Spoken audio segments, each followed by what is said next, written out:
All right, hello and welcome to the ISFU Park Preparatory Orientation. We're so happy to have you here virtually for the 2020-21 school year. I want to start off by introducing our leadership team. So you're hearing the voice of myself, Mrs. Goods, the school principal. Miss Alex will serve as our assistant principal of instruction, Miss Moss as our assistant principal of student services. Mr. Wheeler will serve as our elementary school student service manager, and Miss Ford will serve as our middle school student service manager. Mr. Washington will be our school counselor this year. Miss Tinoco will serve as one of our instructional specialists, Miss Nickerson as one of our instructional specialists, and Miss Arvanitis as our special education instructional specialist. And last but not least, Miss Moore will serve as our school psychologist, Miss Kelly Reynolds will serve as our school operations manager, and Miss Stewart will serve as our community relations coordinator. As always, it takes a village. I know I can sound like a broken record, but I believe in these times, especially when we're learning from home, the village is going to have to come together and function as tight as possible. So in order to be a village, we have to share the same values, abide by the same rules, focus ourselves around a central belief, work together to support the day-to-day needs, come together to support the greater needs of all of its members, and align to some of the same cultural norms. And we're going to talk about what some of those norms are throughout this presentation, but it's so important that we are all on the same page. So as we launch the school year, there are some factors we took into consideration. Student and staff safety, high quality instruction, academic supports, and social emotional supports. So what does the state say? So since our learning in spring, the state came together and said there are key things we want all schools to do. One of those things is to make sure that there is daily student and teacher interaction to some degree. Grading, that students are earning grades based on assignments and assessments given by the teacher, and attendance. And the biggest issue with attendance, and the biggest thing I want everyone to wrap their brains around, is that attendance is in two parts. It is attending the live sessions and also completing the daily assigned work. So it's both of those things together. What is distance learning? So you're going to hear distance learning, and we've heard it for months now, but it really is composed of four components. Synchronous instruction, which is that together time with the teacher and the student. Asynchronous instruction, where the student is working independently and more self-guided. Some type of virtual platform, and for us, we're using Google Classroom, where all of the assignments and resources and materials will be posted on an online platform for students to receive and teachers to upload. And then, of course, some type of shared schedule, and we're going to go over what that shared schedule is going to look like for all of our View Park students shortly. Emotional support. So as you know, ISEF has had a mental wellness initiative that we call Embrace the Mind, and it's going to contain four major components in this virtual world of learning, Daily community circles, which our students are completely used to. They did it when we were teaching live. Mindful moments, also students are used to that. We did that when we were teaching live and in person as well. And our counseling has moved to a virtual format, which we did in the spring. And we're going to kick off a virtual positive behavior intervention support program so that we can just wrap around our families, wrap around our students, celebrate them, give them tools for success moving forward in all of their endeavors. Our academic expectations. So for our elementary school, our schedule will consist of students attending school 5 days a week virtually. And so what that looks like for elementary is that our students will be broken into two parts, an AM section, an AM cohort, and a PM cohort. So if you are an AM cohort, let's say you're going to be the green boxes that we see on this slide right now. You're going to be attending a community circle on Monday from 8:30 to 9, and then Tuesday through Thursday, you're going to go to school with your teacher live on Zoom from 8:30 to 10:15. While you're in school live on Zoom, the PM cohort will be doing some of that asynchronous learning we talked about. They're learning independently, working independently, and it's more self-guided on art, PE, and other online programs, and all the assignments posted on Google Classroom. If you are an AM cohort, then on Friday you will be doing community circle from 8:30 to 9, and you will also teachers will be having some intervention groups on Fridays and Mondays as well. Okay. Now, if you are a PM cohort student, you're going to be following the blue boxes. So on Monday, you're doing community circle with your teacher from 12 to 12:30. Then the rest of your day, you're doing some asynchronous learning, that independent work. While the while the PM cohort is working, the AM cohort is doing that asynchronous working on Tuesday through on Thursday with art, PE, online programs, and all the assignments on Google Classroom. PM students are going to class on Zoom from 12 to 1:45 with their teacher Tuesday through Thursday, and then on Friday they have 12 to 12:30 community meeting. Very similar. So you'll see that we just broke it in half. That way the classes are not so large for our teachers, and students can get more individualized attention from their teacher. Okay. If you're a middle school student, your schedule looks a little different. You are still going to school Monday through Friday, but Monday you will be participating in that asynchronous work, that independent work, and then Tuesday through Friday you will be following a schedule like this.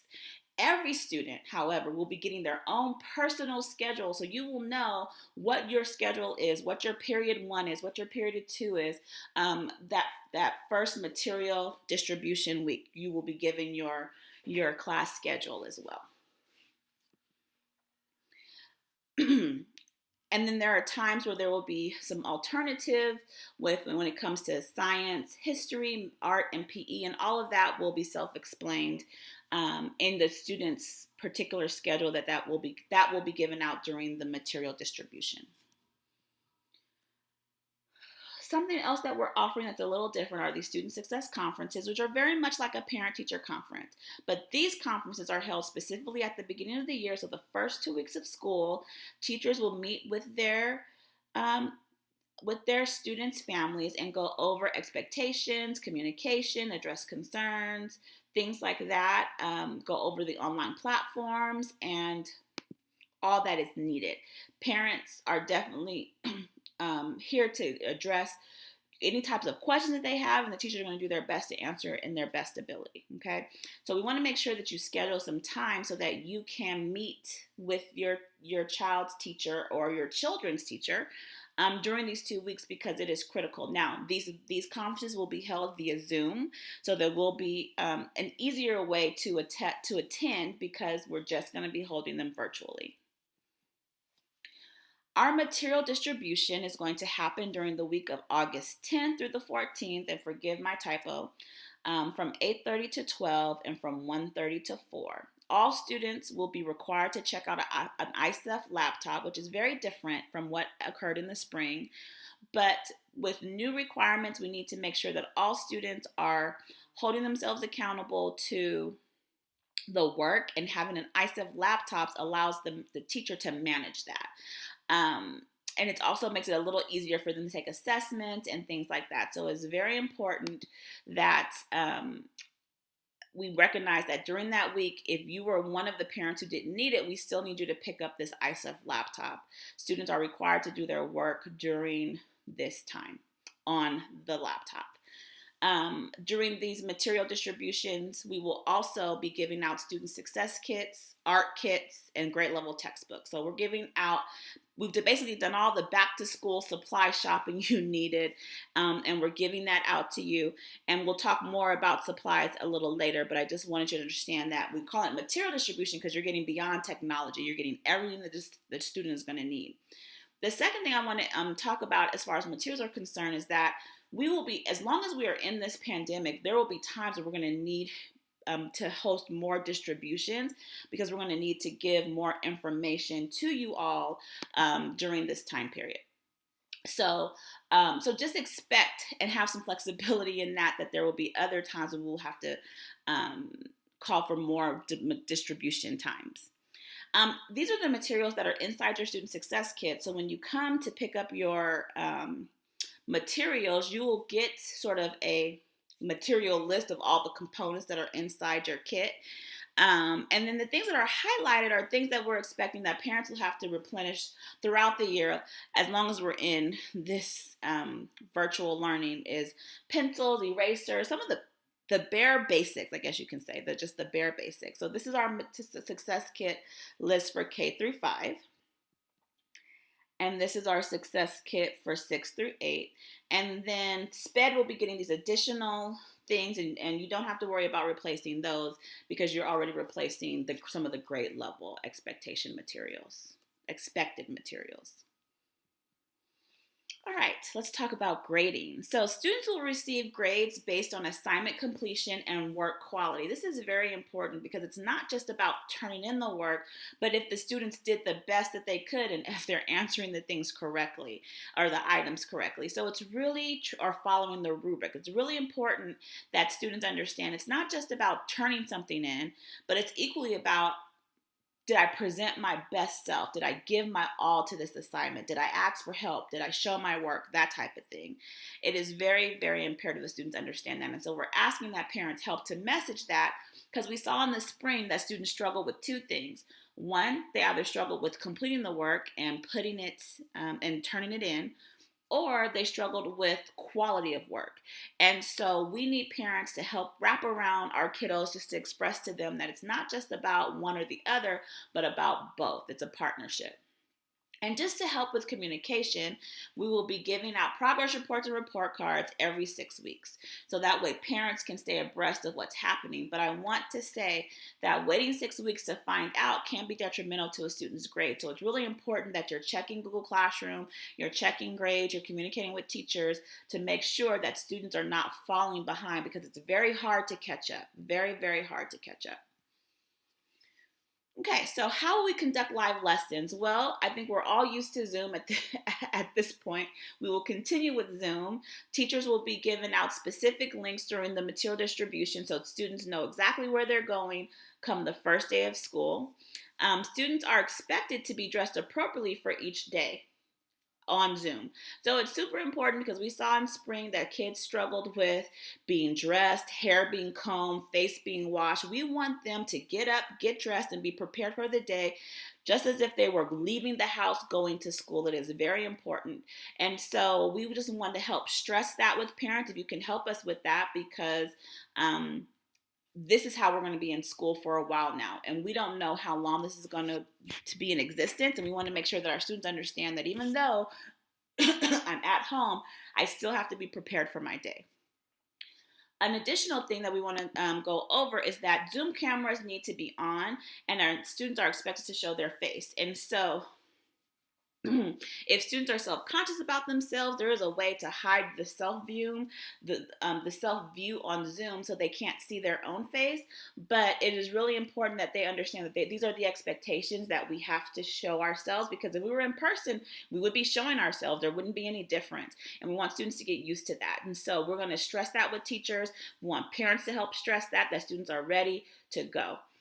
And then also we want to maintain that students are on topic and focused for the day. I think we saw a couple of times where students were just interacting as though it was like a FaceTime, and it really is not. It really is about being present for school.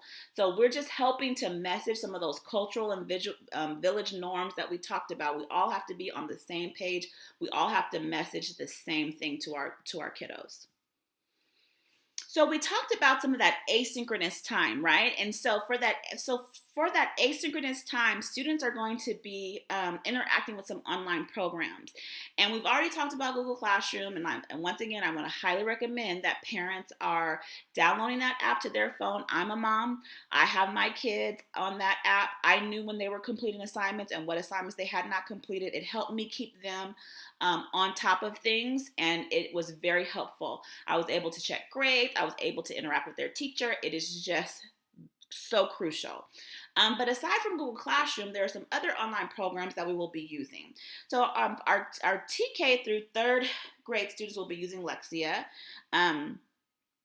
Our fourth and up will be using Achieve 3000, and our TK through 5 will be using RAS Kids for all of their reading programs. For our math programs, we will be using iExcel for TK through 5. Middle school will have ELA access for IXL and science, and then Achieve 3000 for 6 and up. All right, let's talk about stakeholder commitments. So we spoke a little bit about attendance, but just to clarify, attendance will be taken daily in each class. Students are expected to attend live sessions daily on time, ready to learn, and dress appropriately. So kids need to be on time. I know we have a huge issue with tardies, but we need to address it because coming into a Zoom session late is going to create a ripple effect, and students are going to miss out on a lot of information. So being attentive to the time is super important. Students are considered absent if they do not attend their live instructional sessions. It's so important. If you don't show up, your presence is not there, you will be marked absent. And this is new that we talked about, is completing the assignments that are posted in Google Classroom. If you are not completing assignments, you are equally considered absent. And that is so important and so different than what we do traditionally. And then students who are supposed to be assigned to intervention or small group sessions or to teachers' hours, if they are not present during those times, they are equally considered absent for the day.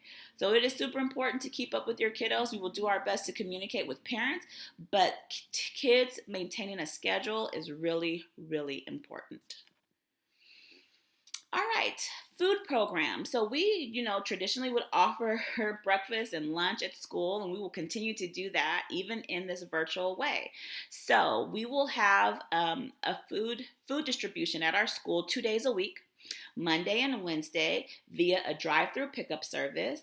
Monday, you will have 2 days worth of breakfasts and lunch, and Wednesdays you will have 3 days worth of breakfasts and lunch. So it's really important that you know that on Mondays and Wednesdays that is available if needed.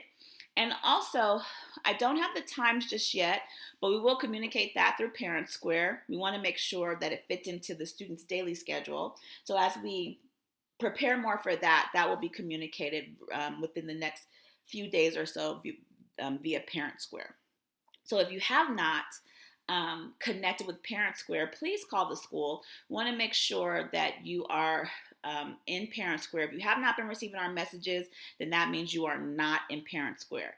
And that, in this, more than anything in this platform, creates a communication issue. We need to be able to communicate with you all. We want you all to make sure that you're getting all the information that is important so that you have a really good, successful 2020-2021 school year.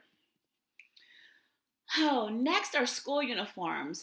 I want to say now that I do not believe you have to worry about school uniforms right now. I would not purchase any uniforms. I, as a parent, have not purchased any uniforms because my kids will be learning from home. However, I want to give this information to you so whenever we transition, if we do, that you have it and you know what is expected. So there's a typo and I apologize, but TK through 8th grade shirts will be navy and gray polos only. So navy and that hash gray. For TK through 5th grade, the pants are navy. For 6th through 8th grade, we have a color coding system. So for 6th grade is black, 7th grade is khaki, and 8th grade is gray. And then PE uniforms, of course, we have the ash gray t-shirt with the logo and the navy mesh shorts. Okay. What we're offering to help you as a families, to help ourselves as a village, right? We want to come together.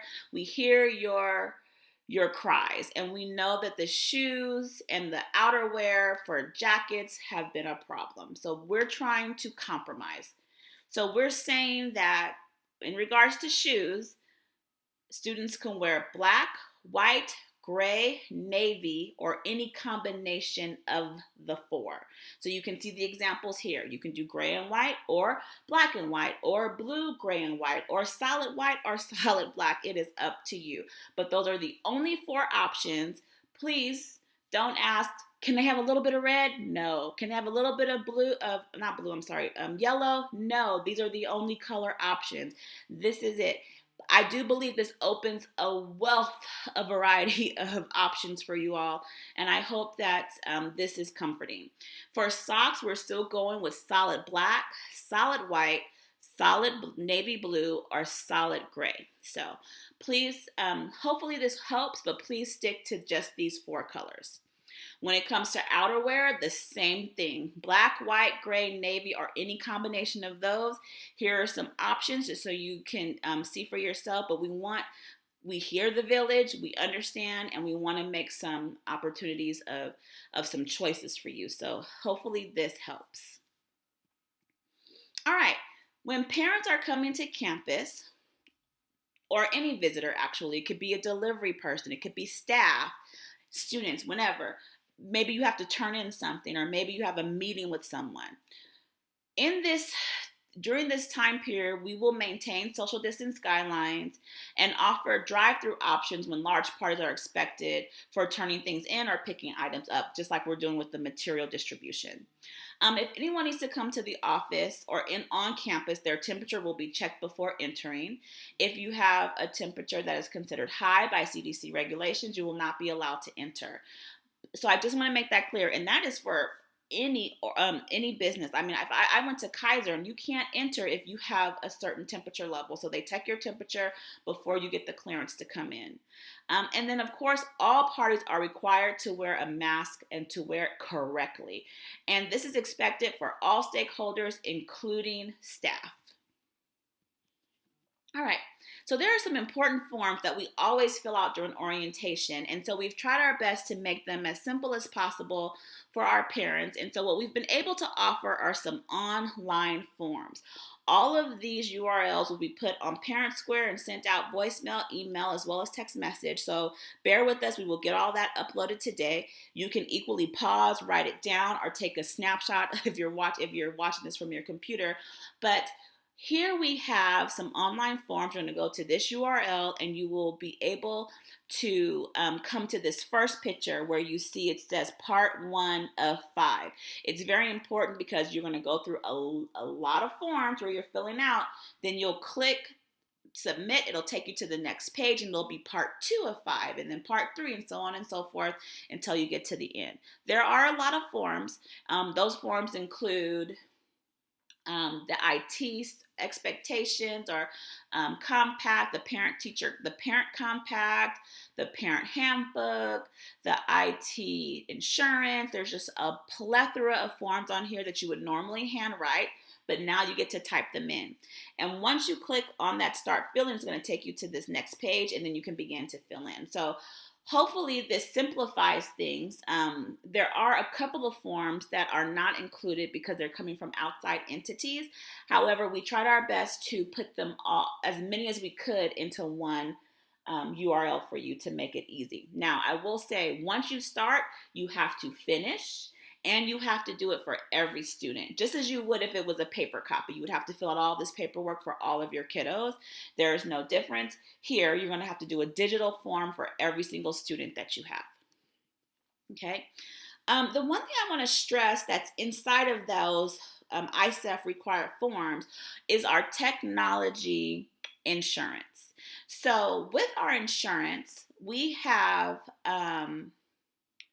the two options because we have two different types of computers. So some insurances will be $49 because they're newer computers, and some insurance is $29 for some of our older computers.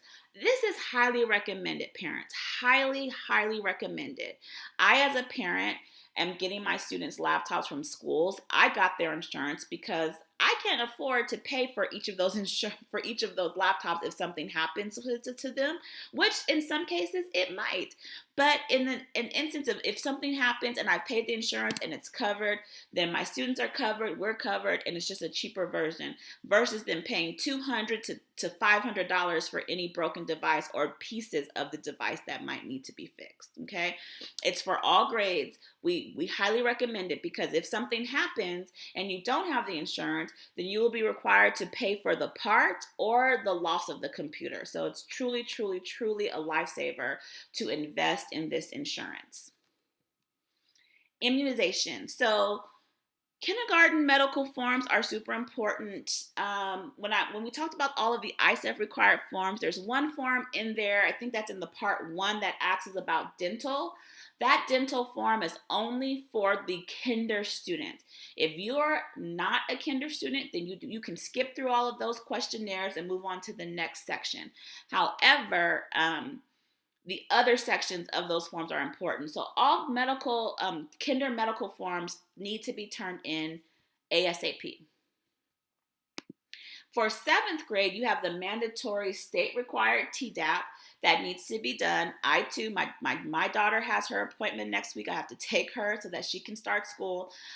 It's super important that these forms are completed and turned in before the first day of school. So if you need to rush today to make those appointments, do so today so that they can get turned in, because they're all due by August 14th, which is the Friday before school starts. School starts and begins on August 17th. Now, you can walk in to the office and turn these forms in anywhere between now and then, but you can also turn them in during the material pickup. The reason why I'm mentioning this is because if you have missing forms during that material pickup, we're going to have a place for you to fill out these forms. It is very important that they are complete, and then you will be issued your material that you need for the rest of the school year.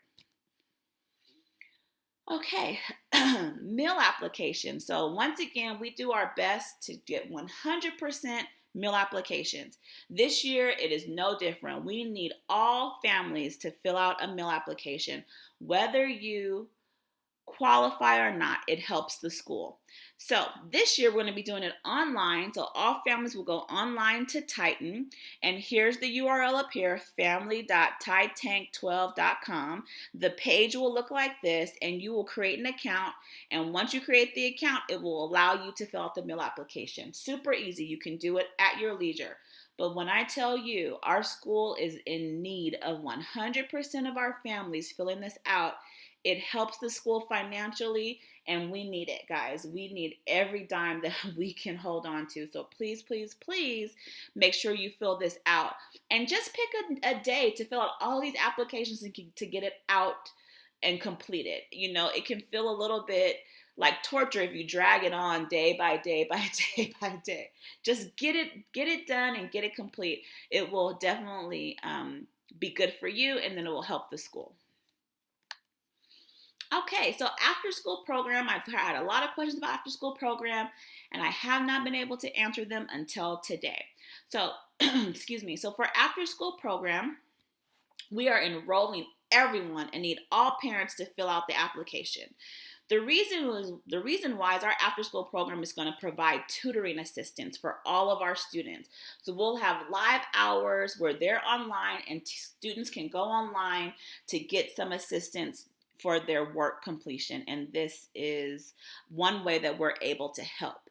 So this application will be sent out via Parent Square, and we will also make it available during the material distribution. So we need every single student to have an after school program, so every single student can get that online assistance. Maybe their teachers in the PM teaching the PM students and aren't available to work with them, then they can definitely work with someone from after school. So we are really excited about having this additional support, and we're definitely excited about offering it to all of our kids. So we need every single family to fill out an after school program application.